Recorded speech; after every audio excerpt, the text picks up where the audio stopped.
नायु तो घर भजा नायु हो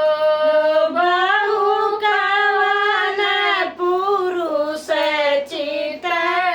लायु तो घर भजा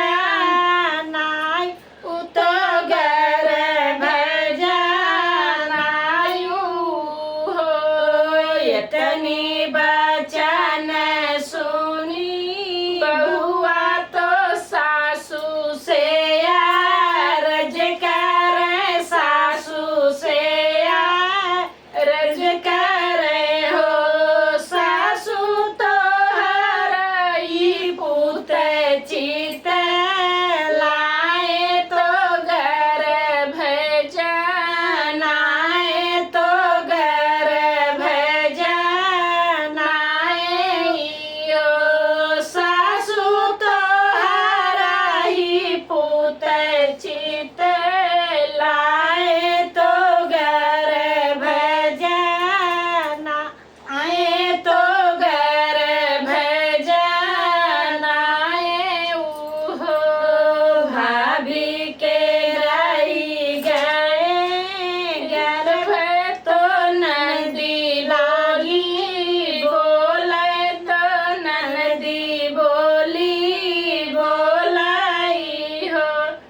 भाभी के करे तू सोयू से जरिया तो घर भजा नाय उतो घर भजा नायु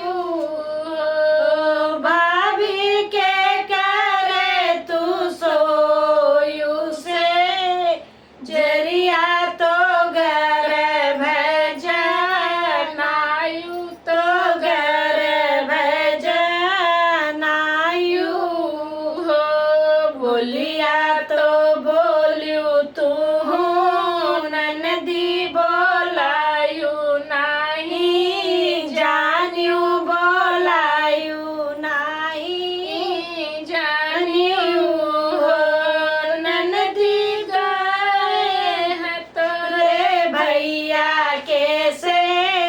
जरिया तो घर भजा नाए तो घर भजा नाए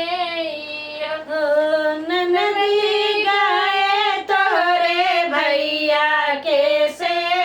जरिया तो घर भजा नाए तो घर